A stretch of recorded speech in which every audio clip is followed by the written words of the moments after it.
ಸೈನ್ಯದ ಸಾಮರ್ಥ್ಯವನ್ನು ಯಾವ ರೀತಿಯಾಗಿ ಬೆಳೆಸ್ಕೊಂಡದೆ ಇವತ್ತು ಕಳೆದ 50 ವರ್ಷಗಳಲ್ಲಿ. ಹೌದು, ಅವ್ರ ಸೋರ್ಸ್ ಇತ್ತು, ಎಣ್ಣೆ ಸೋರ್ಸ್ ಇತ್ತು, ಜಗದ 12% ಎಣ್ಣೆಯಲ್ಲಿ ಸಿಗ್ತದೆ, ಅದನ್ನು ಉಪಯೋಗ ಮಾಡಿಕೊಂಡ್ರು, ಗಳಿಸಿದ್ರು. ಗಲ್ಫ್ ವಾರದಲ್ಲಿ ಗೊತ್ತಲ್ಲ ನಿಮ್ಮಿಂದ, ಇರಾಕ್ ಯುದ್ಧದಾಗ 15 ಯುದ್ಧ ಮಾಡಿದರು, 15 ವರ್ಷ ಯುದ್ಧ ಮಾಡಿರಿ, ಕಡೆಗೆ ಕಲ್ಕಲ್ ಹೋಗೋದಾಡ್ರು.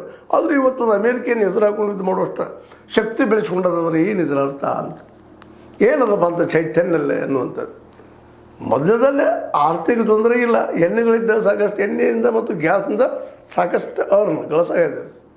ಆ ಗಳಿಸಿದ್ರೆ ಕಳೆದ 50 ವರ್ಷಗಳಲ್ಲಿ ಅಮೇರಿಕ ದಾಳಿ ಹಿಂದಿನ ನಾಳೆ ಬಂದೇ ಬರ್ತದೆ. ಇಸ್ರೇಲ್ಗೆ ಸುಮ್ಮನೆ ಇರ್ಕೊಳ್ಳೋದಿಲ್ಲ ಅನ್ನೋ ಕನ್ಫರ್ಮೇಷನ್ ನಮ್ಮ ಇರಾನ್ಗೆ ಇದ್ದಿದ್ದಕ್ಕಾಗಿ ಇರಾನ್ ಇದ್ದಿದ್ದು ಏನಪ್ಪ ಅಂದ್ರೆ ಅಲ್ಲೇ ಒಂದು ಹೊಸ ವ್ಯವಸ್ಥೆಯನ್ನು ಮಾಡಿಬಿಡ್ತಾರೆ.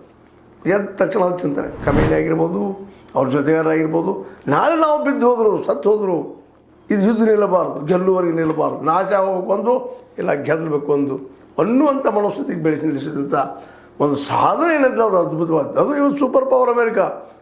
ಆದರೆ ಎದುರನ್ನು ಹಾಕೊಳ್ಳಿಕ್ಕೆ ರಷ್ಯಾ, ಚೀನಾ ಬೆದರ್ತಾ ಇದ್ದಾವೆ, ಇನ್ನೊಬ್ಬರು ಮುಂದಿಟ್ಟು ಆಟ ಆಡ್ತಾ ಇದ್ದಾವೆ. ಅಂಥ ಒಂದು ಸೂಪರ್ ಪವರ್ ಇವತ್ತು ಸುಣ್ಣಾಗೋದು, ನಮ್ಮ ಜಲ್ದಿ ಬೆಳಪ ನಾವು ಓಡಿ ಹೋಗ್ತೀವಿ ಅನ್ನೋ ಹಂಗೆ, ಅಥವಾ ಸೀಸ್ ಬ್ಯಾರ್ ಮಾಡೋಣ 40 ದಿವಸ 30 ದಿವಸ ಅಂತ ಹೇಳೋದು, ಇದು ನೋಡಿದಾಗ ಕನಿಕರ್ ಹುಡ್ತವೆ. ಯಾಕೆ ಬಂತಪ್ಪ ಈ ಪರಿಸ್ಥಿತಿ ಅಂದರೆ, ಒಬ್ಬ ಇವತ್ತು ನಾವು ಶಬ್ದ ಬಳಸಬಾರ್ದು, ಆದರೂ ಬಳಸಬೇಕಾಗಿದೆ, ಮೂರ್ಖ ಟ್ರಂಪ್ರಿಂದಾಗಿ. ಒಬ್ಬ ವ್ಯಾಪಾರಿ, ಅವ್ರ ಜಗದ ವ್ಯಾಪಾರ ಮಾಡೋದು ಮಾತ್ರ ಜಾಣರು. ಆದರೆ